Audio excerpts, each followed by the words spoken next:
Bismillahirrahmanirrahim. Assalamualaikum warahmatullahi wabarakatuh.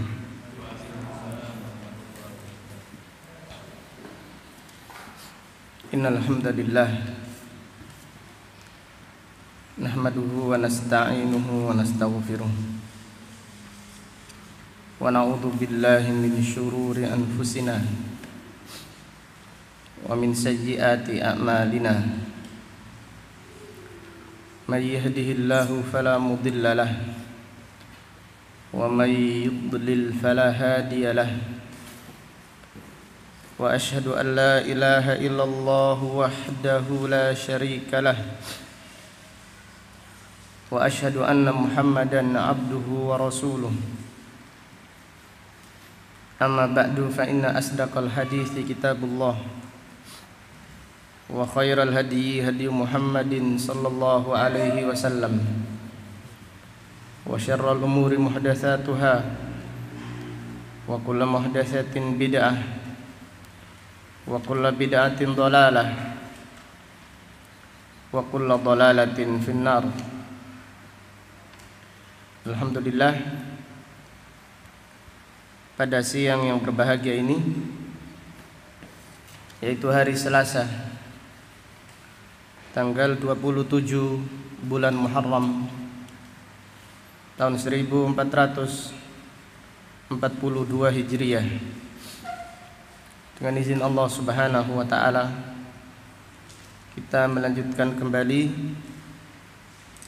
kajian tafsir Al-Qur'an yang kita pelajari dari kitab Taysirul Karimir Rahman fi tafsiri kalamil mannan, yang ditulis oleh Fadilatul Syekh Abdurrahman ibnu Nasir ibni Abdullah As-Sa'di, ulama besar yang dilahirkan pada tahun 1307 Hijriah dan meninggal dunia pada tahun 1376 Hijriah, rahimahullahu ta'ala rahmatan wasi'ah. Pada kesempatan yang berbahagia ini kita akan mempelajari surat Al-Baqarah ayat 79. Surat Al-Baqarah ayat 79. A'udzu billahi minasy syaithanir rajim.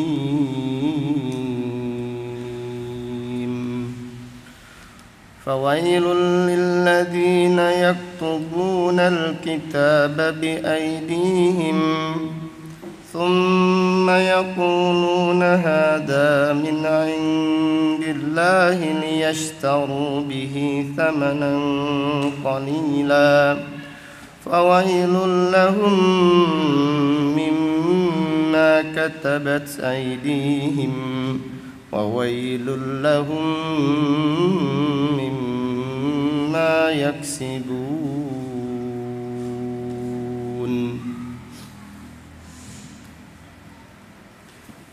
Allah Subhanahu wa ta'ala berfirman, fawailun, maka celakalah, lilladzina yaktubunal kitaba bi aydihim, celaka, binasa, demikian pula siksa dan kerugian bagi orang-orang yang menulis Alkitab, yaitu yang dimaksud pada ayat ini menulis Taurat dengan tangan-tangan mereka. Thumma yaqulun, kemudian mereka mengatakan, hadza min indillah, kitab ini dari sisi Allah, liyashtaru bihi thamanan qalila, supaya mereka menjualnya dengan harga yang sedikit. Harga yang sedikit yang dimaksud adalah dunia dan seisinya. Fawailun lahum mimma katabat aydihim, maka celakalah mereka dari apa yang ditulis oleh tangan-tangan mereka. Wa wailul lahum, dan celaka bagi mereka, mimma yaksibun, dari pekerjaan yang mereka lakukan. Fadilatul Syekh As-Sa'di rahimahullah berkata, tawa'ada ta'ala al-muharrifina lil kitab. Allah Subhanahu wa taala mengancam, memberi peringatan keras kepada orang-orang yang merubah isi Alkitab, yaitu orang-orang Yahudi, memalsukan Taurat.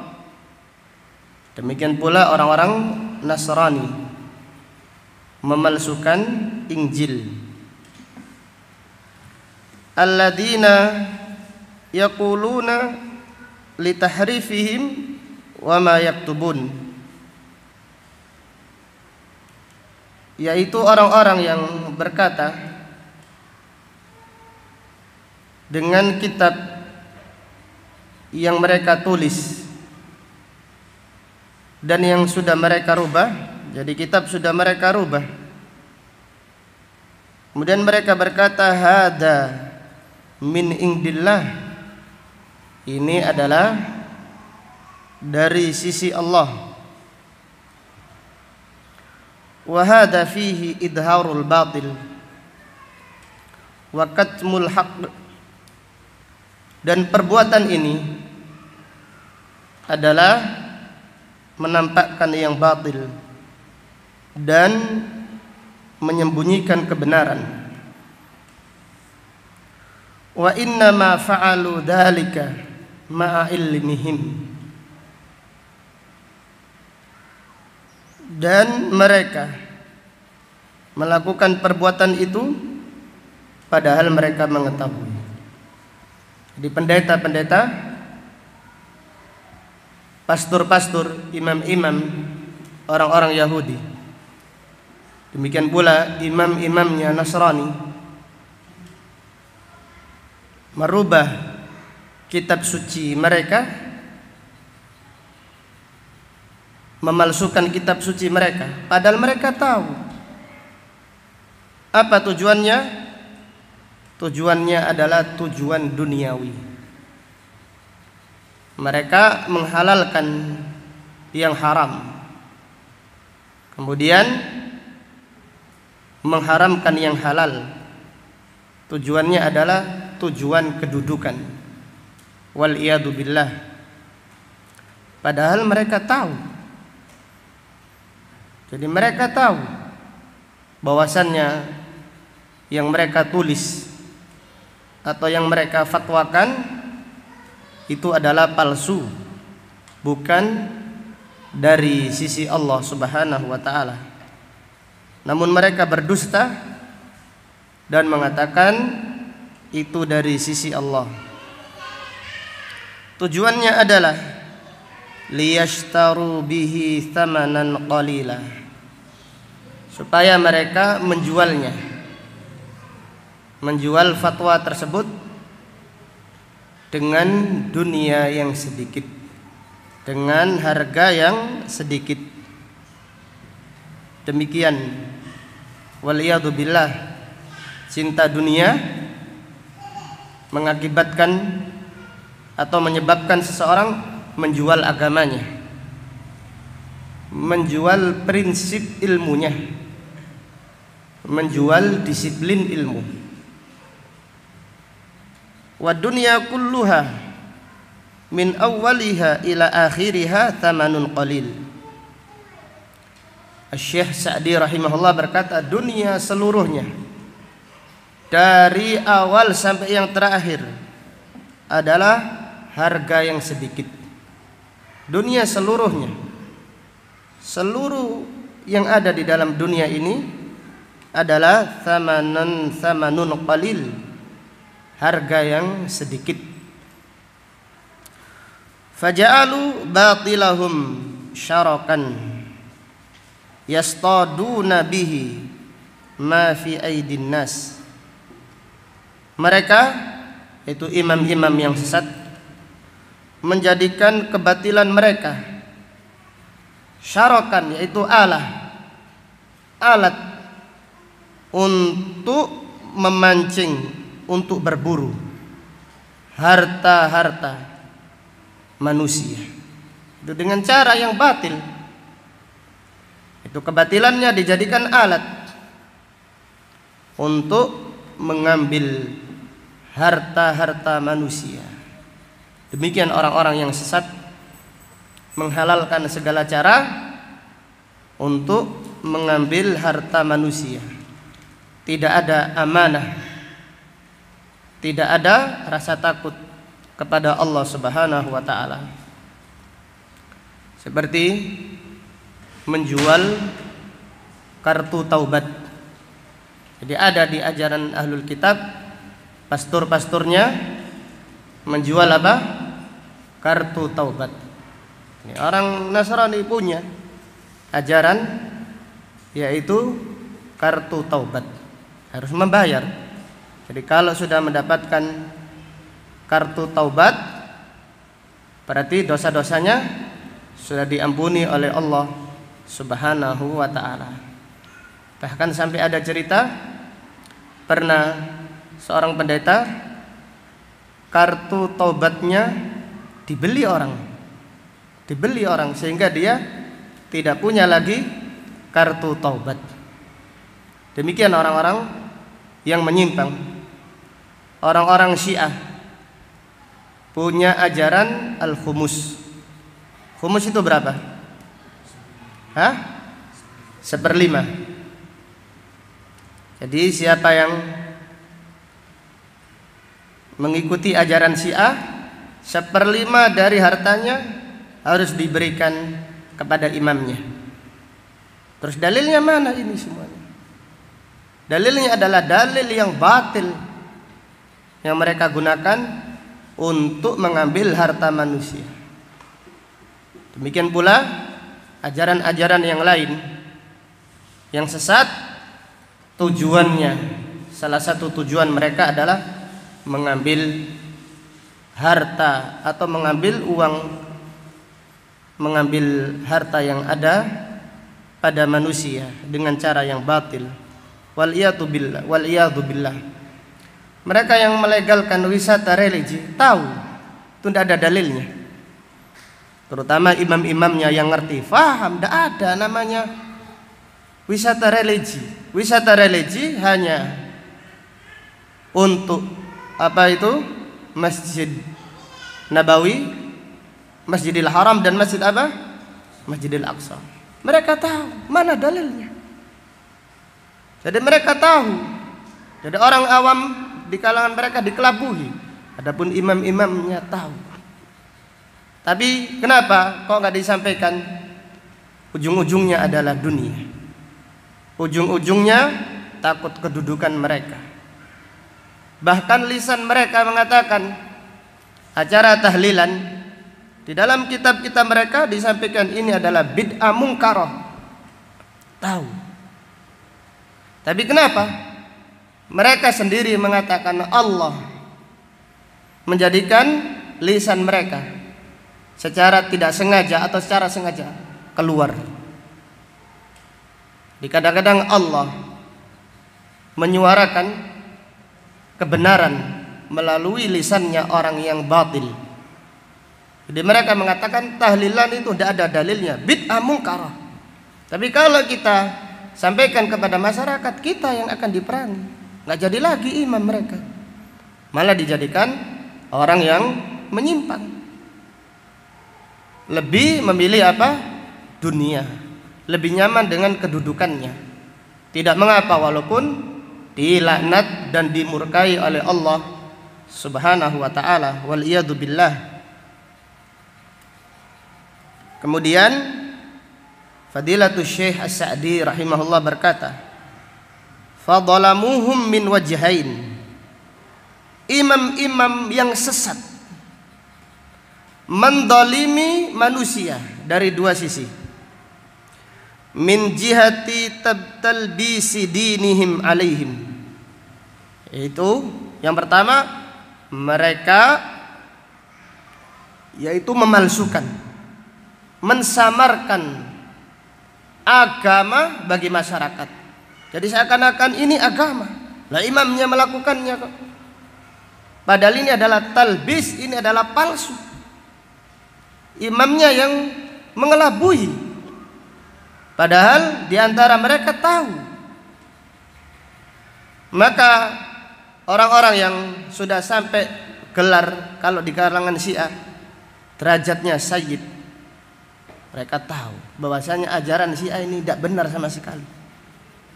Namun banyak yang nyaman dengan kedudukannya, nyaman, dia tidak ngapa-ngapa saja, mobilnya Mercedes. Apalagi ditambah apa akhwat-akhwatnya, perempuan-perempuan Syiah suka kalau dia apa?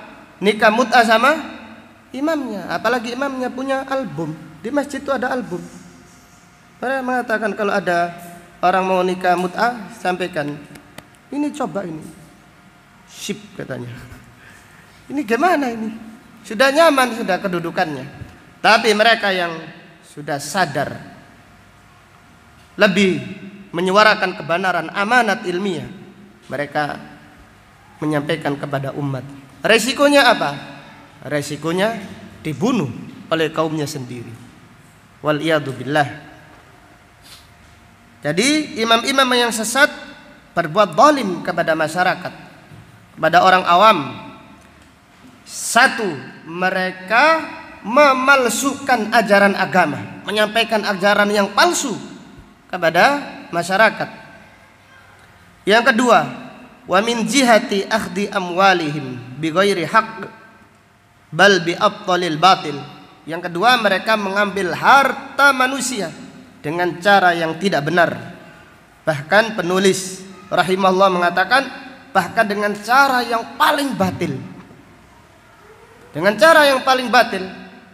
Jadi sekiranya ada perampok mengambil hartanya manusia, ini lebih ringan dosanya daripada menjual kebatilan untuk mengambil harta manusia.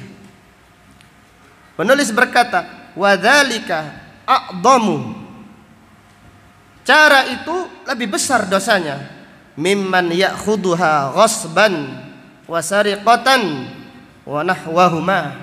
Lebih besar dosanya dibandingkan orang yang merampok. Merampok itu jelas tahu dosa. Demikian pula mencuri itu dosa. Dan dengan cara yang lainnya itu dosa. Tetapi lebih dosa lagi, lebih berat dosanya adalah orang yang mengambil harta manusia atas nama agama dengan cara yang batil, dengan menjual agama Allah Subhanahu wa ta'ala.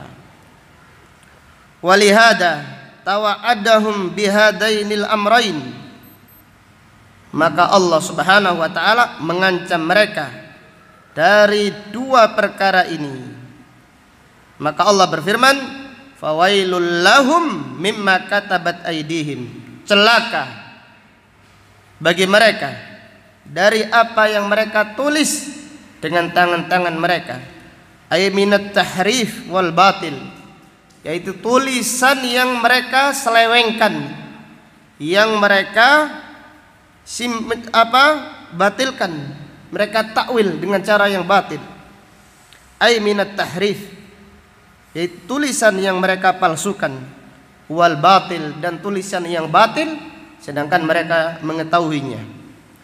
Wa wailul lahum mimma yaksibun, dan celaka mereka dari apa yang mereka upayakan, dari apa yang mereka usahakan, minal amwal, yaitu usaha mengambil harta manusia dengan cara menjual agama. Ini adalah perbuatan yang sangat buruk. Wal wailu, wail adalah syiddatul adab wal hasrah. Wail artinya adab yang sangat keras dan juga penyesalan serta kerugian. Wa fi dhimniha al wa'idus syadid. Dari kalimat wail mengandung makna ancaman keras, yaitu Allah Subhanahu wa taala mengancam orang-orang yang memalsukan agamanya, kemudian tujuannya untuk mengambil harta manusia dengan cara yang batil. Qala Syekhul Islam Ibnu Taimiyah rahimahullah berkata, lamma dzakara hadhil ayah min qawlihi afatatma'una ila yaksibun, dari firman Allah afatatma'un, yaitu surat Al-Baqarah ayat 75, ila qawlihi, sampai dengan firman Allah yaksibun, sampai dengan ayat 79. Ibnu Taimiyah rahimahullah berkata, ulama besar Syekhul Islam berkata, fa innallaha dhammal ladina yuharrifunal kalimah an mawadhi'ih, sesungguhnya Allah mencela orang-orang yang merubah kalamullah, merubah kitab suci dari tempat-tempatnya. Wa huwa mutanawilun liman hamalal kitaba was sunnah ala ma as-salahu minal bid'il batilah. Ini mencakup orang-orang yang membawa Al-Quran dan As-Sunnah, namun dipahami dengan kaidahnya ahlul bid'ah al-batilah. Dalilnya Al-Quran, dalilnya hadis, tetapi untuk melegalkan bid'ah mereka. Waliyadzubillah. Adanya maulid Nabi, dalilnya Al-Quran, dalilnya hadis Nabi SAW. Terus dari mana ini? Siapa yang memahami seperti itu? Mereka pahami, bahkan disebutkan as-salahu, sampai disebutkan kaidah. Dalilnya dari Al-Quran, dalilnya dari hadis, namun untuk perkara-perkara yang bid'ah ini sama saja merubah Al-Quran dan merubah hadis-hadis Nabi SAW. Wa dhammal ladina la ya'lamunal kitabah illa amani. Allah Subhanahu wa taala juga mencela orang-orang yang tidak mengetahui kitab suci kecuali bacaannya saja. Wa huwa mutanawilun liman taraka tadabbural Qur'an wa lam ya'lam illa mujarrada tilawati hurufi. Ini mencakup orang-orang yang tidak mau mentadaburi Al-Quran. Tidak mau, berat bagi mereka mentadaburi Al-Quran. Bahkan pengajian tentang tafsir Al-Quran adalah pengajian yang paling tidak disukai di antaranya, karena menurut mereka tidak asik, tidak seru, kurang seru. Tapi kalau membahas masalah yang baru, masalah yang tema yang menarik, mereka suka. Kalau ayat per ayat tidak mereka sukai. Maka Allah mencela orang-orang yang tidak mau mentadaburi makna Al-Quran, dan mereka tidak tahu, tidak mengetahui Al-Quran kecuali membaca huruf-hurufnya. Dia tahu huruf-hurufnya namun tidak faham maknanya. Wa mutanawilun liman kataba kitaban biyadihi mukhalifan li kitabillah liyanala bihi dunya. Dan juga mencakup orang yang menulis kitab dengan tangannya, menyelisihi Al-Quran untuk mendapatkan dunia. Mereka mengatakan ini makna Al-Quran, ini makna hadis, padahal menyelisihi Al-Quran dan hadis hanya untuk mendapatkan dunia. Wa qala innahu min indillah, kemudian dia mengatakan ini dari sisi Allah. Mithlu an yaqula, sama dengan orang yang mengatakan hadza huwa syar'u wad din wa hadza ma'nal kitabi was sunnah. Ini adalah syariat, ini adalah agama, ini adalah makna Al-Quran, ini adalah makna sunnah. Padahal itu tidak termasuk makna Al-Quran dan As-Sunnah sama sekali. Wa hadza qaulu salaf wal a'immah.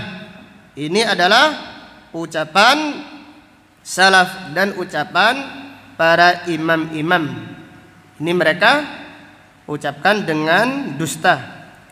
Wa hadha huwa usuluddin alladhi yajibu i'tiqaduhu 'alal a'yan awil kifayah. Ini adalah prinsip agama yang wajib diyakini secara fardu ain atau fardu kifayah. Kemudian wa puntanawilun liman kataba ma indahu minal kitabi was sunnah. Ayat ini juga mencakup orang-orang yang menyembunyikan pemahaman, menyembunyikan ilmu dari Al-Quran dan As-Sunnah. Li'alla yahtajja bihi mukhalifuhu fil haqqi alladhi yaquluhu.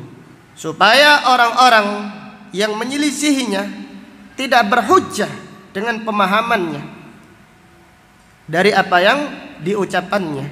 Jadi kalau dia mengucapkan kebenaran akan dijadikan hujjah bagi orang-orang yang menyelisihinya. Namun Allahu Akbar, kadang-kadang mereka secara tidak sengaja mengucapkannya, sehingga dijadikan oleh orang-orang yang faham, orang-orang yang menyelisihinya, hujjah atas ucapan tersebut. Wa hadhil umuru katsiratun jiddan fi ahlil ahwa'i jumlatan. Perkara ini sangat banyak bagi orang yang mengikuti hawa nafsunya jumlatan secara global. Kar-Rafidah, seperti kelompok Syiah Rafidah, wal Jahmiyah, demikian pula kelompok Jahmiyah, wa nahwihim, dan orang-orang yang menyerupai mereka, min ahlil ahwa wal kalam, itu orang-orang yang mengikuti hawa nafsu dan orang-orang yang mempelajari ilmu kalam. Wa fil ahwa'i wa tafsilan mithlu kathirin minal muntasibina ilal fuqaha, dan secara terperinci. Jadi kadang-kadang orang-orang yang mengaku fuqaha terjerumus ke dalam perbuatan ini. Intaha, selesai ucapan Syekhul Islam Ibnu Taimiyah rahimahullah. Dari ayat yang agung ini terdapat beberapa pelajaran penting yang bisa diambil. Yang pertama, al-ibratu bi umumil lafz la bi khususis sabab. Al-ibratu bi umumil lafz la bi khususis sabab. Maksud ayat ini adalah umum, walaupun sebab nuzulnya untuk siapa? Untuk ahlul kitab. Jadi ayat ini sebab nuzulnya adalah untuk orang-orang Yahudi secara khusus yang merubah Taurat. Demikian pula untuk orang-orang Nasrani yang merubah Injil. Ini sebab nuzul ayat ini. Tetapi maknanya umum, mencakup kaum muslimin, mencakup semua yang merubah kitab suci, yaitu seperti merubah Al-Quran, merubah sunnah Nabi sallallahu alaihi wasallam. Kemudian pelajaran berikutnya, fihi dhammut tahrif, celaan bagi orang-orang yang merubah Al-Quran dan merubah hadis. Jadi untuk merubah Al-Quran mereka tidak mampu, tidak mungkin. Maka mereka merubah maknanya. Jadi maknanya diselewengkan, difahami sesuai dengan kesesatannya. Jadi kalau mereka melegalkan dibolehkannya maulid Nabi, akan ada ayat-ayat Al-Quran yang mereka fahami seenaknya sendiri, tidak difahami seperti itu oleh imam-imam kaum muslimin, oleh imam 4 madhab. Namun mereka memahami seperti itu.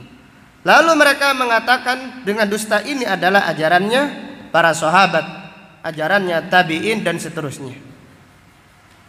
Ini namanya tahrif. Ini namanya menyelewengkan makna Al-Quran dan makna hadis-hadis Nabi sallallahu alaihi wasallam.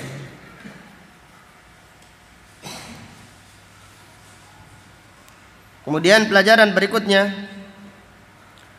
fihi at-tahdhiru min du'atil fitan.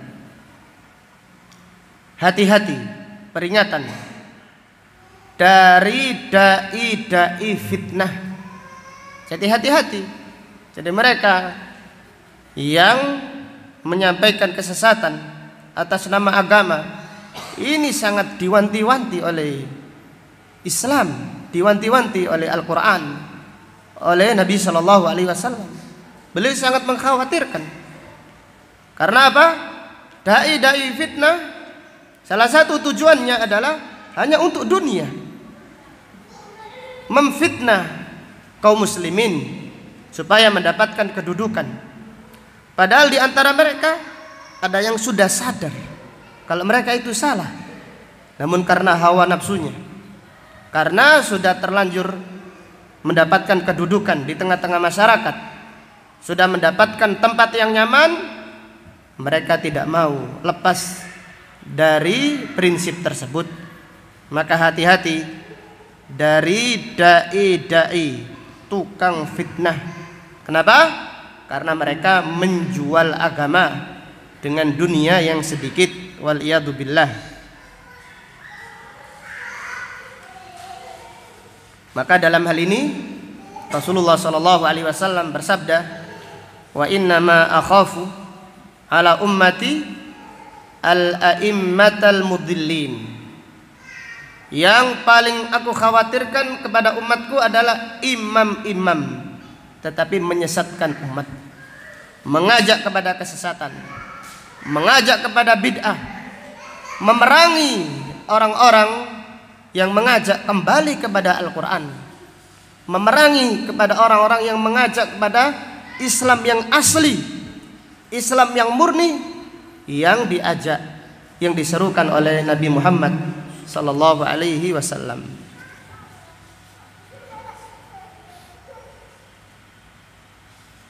Kemudian pelajaran berikutnya, fihi ad-dunya kulluha mahma balaqat fahiya qalilun. Ad-dunya kulluha mahma balaqat fahiya qalil. Dunia seluruhnya, dunia seluruhnya, walaupun banyak itu sedikit, maka dinamakan dunia. Dunia itu artinya sedikit secara bahasa, dan dunia secara bahasa artinya hina. Ini dinamakan dunia minad dunu. Dunu itu dekat, sedikit. Dana yadnu artinya dekat, sedikit. Dinamakan dunia karena dunia seisinya itu sedikit. Dan dinamakan dunia dari kata apa? Dani'ah. Karena dunia itu terhina. Maka ayat ini Allah berfirman, liyashtaru bihi thamanan apa? Qalila. Mereka berfatwa untuk membolehkan kesesatan supaya mendapatkan thamanan qalila, dunia yang sedikit. Maka dengan demikian dunia seluruhnya itu adalah sedikit.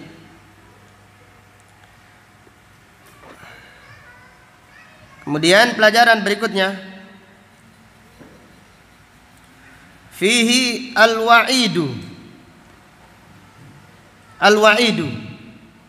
ala man talabal ilm li ajli dunya.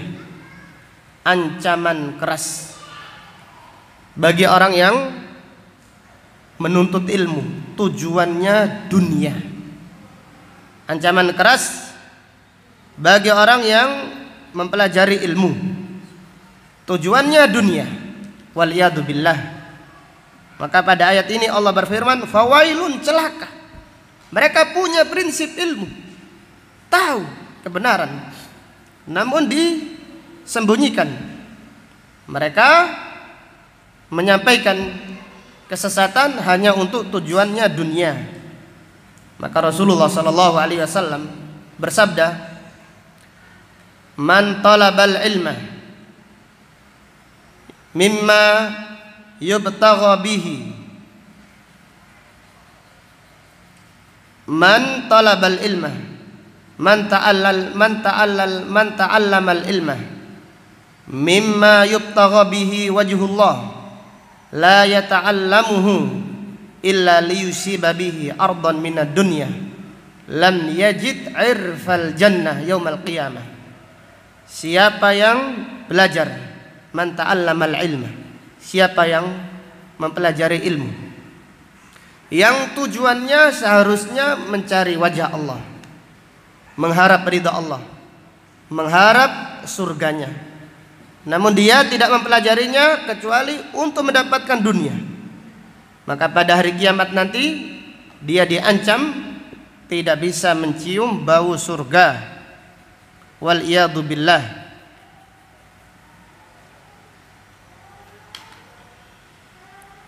Kemudian dari ayat ini terdapat pelajaran, fihi dhammul bid'ah, celaan bagi orang-orang yang mengada-adakan bid'ah.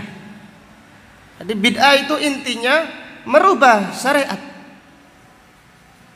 Jadi bid'ah itu merubah, walaupun mengambil dalil dari Al-Quran, intinya merubah. Kok tidak diajarkan oleh Nabi SAW, kok diada-adakan. Dan mereka memaksakan dalil seenaknya sendiri. Bagi orang yang berilmu tahu ini bukan dalil yang benar, tapi bagi masyarakat secara umum mereka dikelabuhi, mereka dibodohi oleh imam-imam mereka sendiri. Waliyadu billah. Maka Allah Subhanahu wa taala berfirman tentang bahayanya bid'ah, am lahum syuraka'u syara'u lahum minad dini ma lam ya'dan bihillah. Apakah mereka punya sekutu-sekutu, tandingan-tandingan dari selain Allah, sehingga mereka mensyariatkan tentang agama yang tidak diizinkan oleh Allah Subhanahu wa taala. Maka bahaya, bid'ah itu bahaya. Masyarakat terkelabuhi. Mereka mengatakan ini bagus, ini ajaran habaib, ini ajaran kiai, ini ajaran yang benar. Masyarakat dikelabuhi padahal imamnya tahu.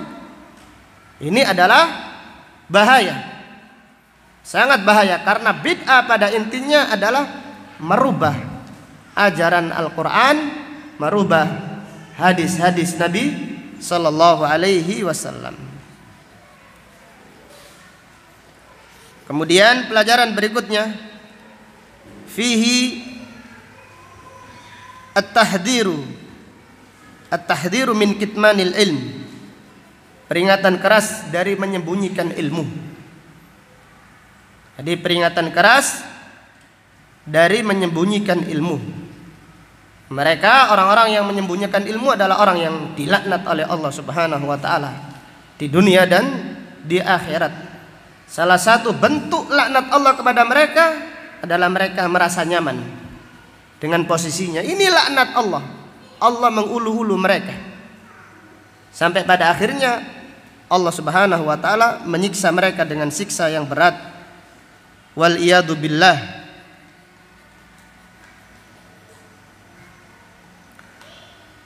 Dari ayat ini terdapat pelajaran, fihi al-hathu ala sidqin niyyah fi talabil ilm, anjuran untuk memperbaiki niat.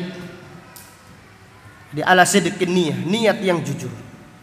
Anjuran untuk niat yang jujur, niat yang benar di dalam mempelajari Al-Quran, di dalam mempelajari hadis-hadis Nabi SAW.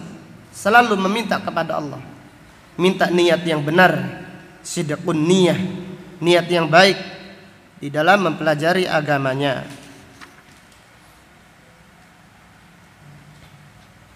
Fihi hubbud dunya yuaddi ila bai'id din.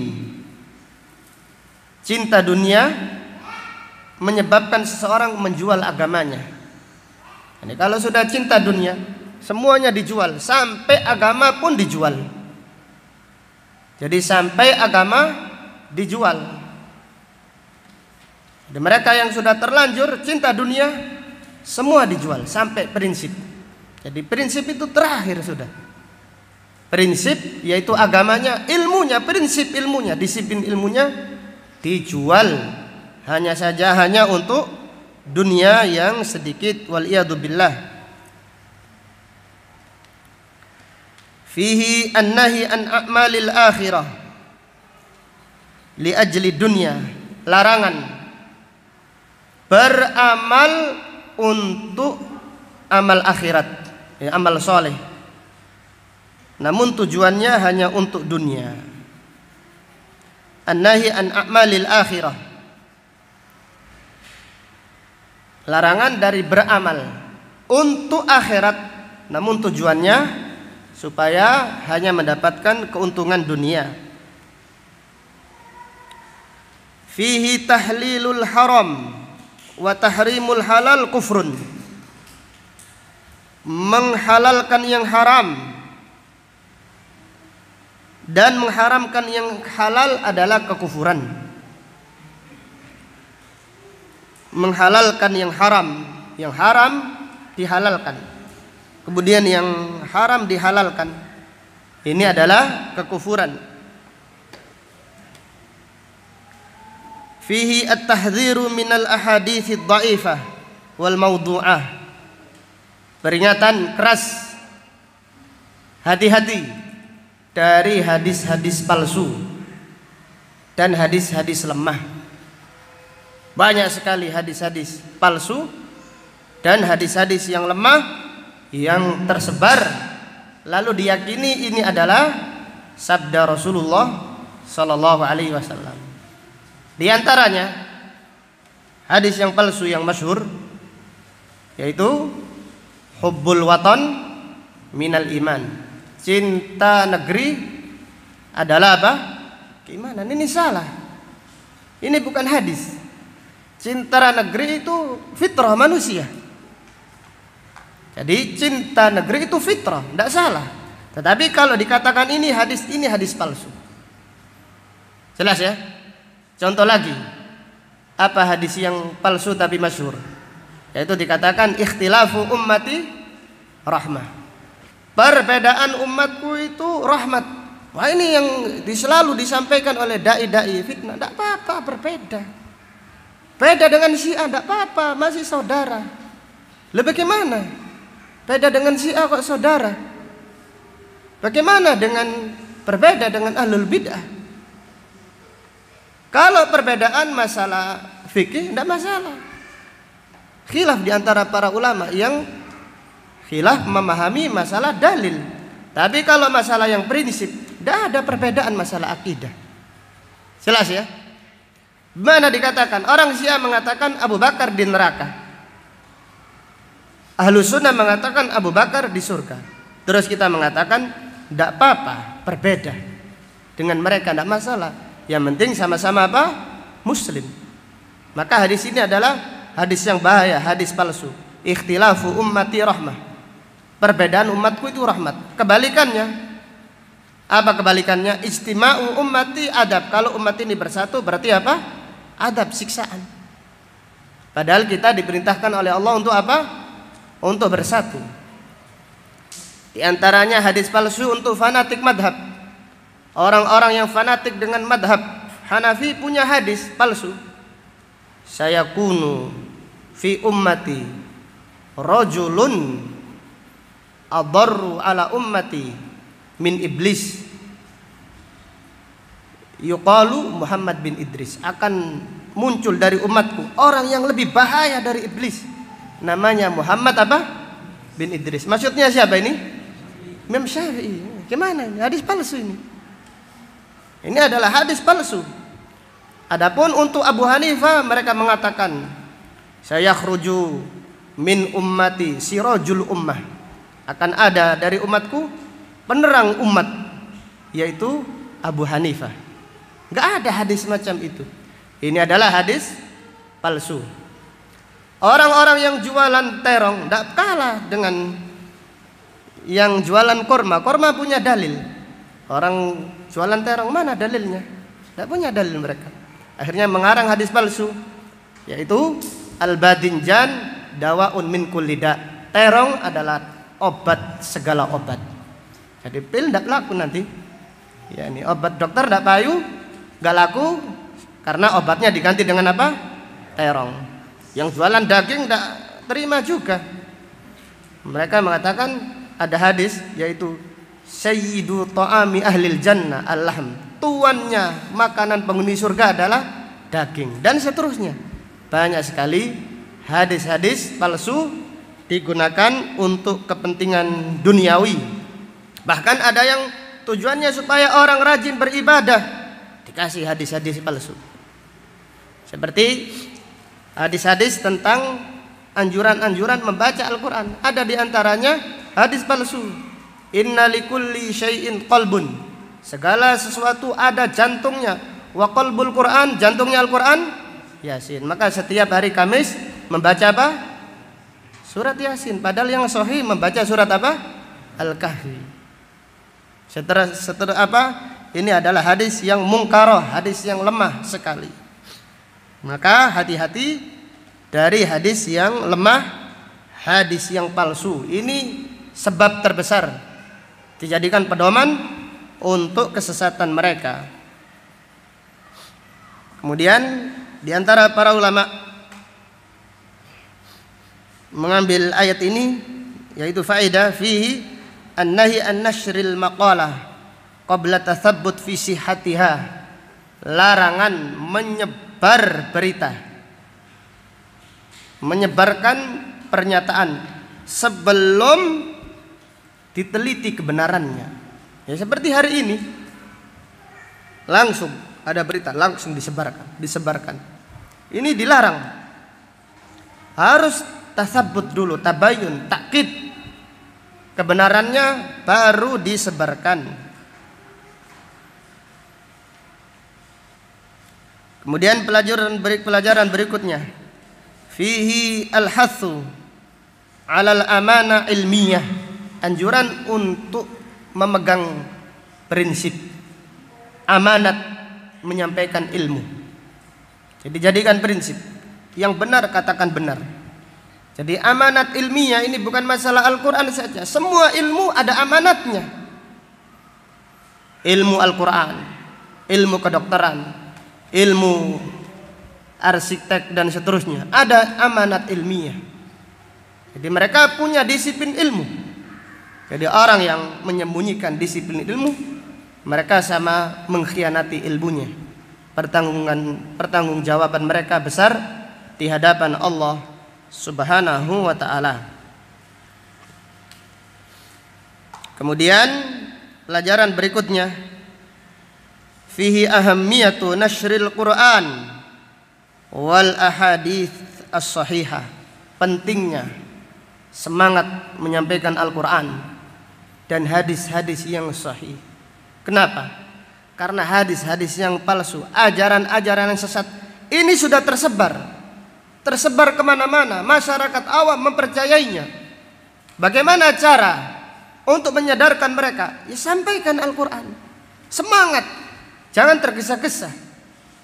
Jadi semangat, sampaikan Al-Quran ayat per ayat. Masing-masing penuntut ilmu punya cita-cita demikian, sampaikan Al-Quran. Dan jangan tergesa-gesa melihat hasil. Karena Allah Subhanahu wa taala memuliakan orang-orang yang sabar, orang-orang yang yakin. Jadi karena tersesat, kesesatan, hadis-hadis palsu, hadis-hadis yang lemah tersebar di mana-mana. Ajaran-ajaran yang bid'ah, dhalalah, dianggap sunnah, dianggap baik oleh masyarakat, sudah tersebar kemana-mana. Mereka meyakini, iya memang imamnya tahu itu sesat, tapi imamnya mendiamkan karena sudah nyaman dengan kedudukannya. Lalu bagaimana dengan kita? Hendaklah kita memegang amanat ilmiah, sampaikan Al-Quran dengan pemahaman yang benar, sampaikan hadis-hadis yang sahih, sebarkan di tengah-tengah masyarakat, sebarkan. Inilah misinya para nabi dan para rasul. Inilah misi Nabi Muhammad SAW, dan inilah misinya para sahabat radhiyallahu anhum ajmain, menyampaikan Al-Quran, yaitu dengan pemahaman yang benar. Dengan demikian pula menyampaikan apa? Hadis-hadis yang sahih, dipahami dengan pemahaman yang benar. Ini adalah apa? Amalan yang paling agung di sisi Allah Subhanahu wa taala. Maka Abdullah Ibnul Mubarak berkata, la a'lamu darajatan ba'dan nubuwah a'dhamu min bathil ilm. Aku tidak tahu kedudukan setelah kenabian yang lebih mulia daripada menyampaikan ilmu, yaitu menyampaikan ilmu yang benar, yaitu menyampaikan ilmu Al-Quran dengan pemahaman yang benar, pemahaman yang dipahami oleh para sahabat radhiyallahu anhum ajmain, dan juga menyampaikan hadis-hadis Nabi SAW yang sahihah. Wallahu ta'ala a'lam bissawab. Demikian apa yang dapat disampaikan pada kajian siang hari ini. InsyaAllah akan kita lanjutkan pada pengajian besok. Subhanaka Allahumma wa bihamdika asyhadu an la ilaha illa anta astaghfiruka wa atubu ilaik. Walhamdulillahi rabbil alamin. Assalamualaikum warahmatullahi wabarakatuh.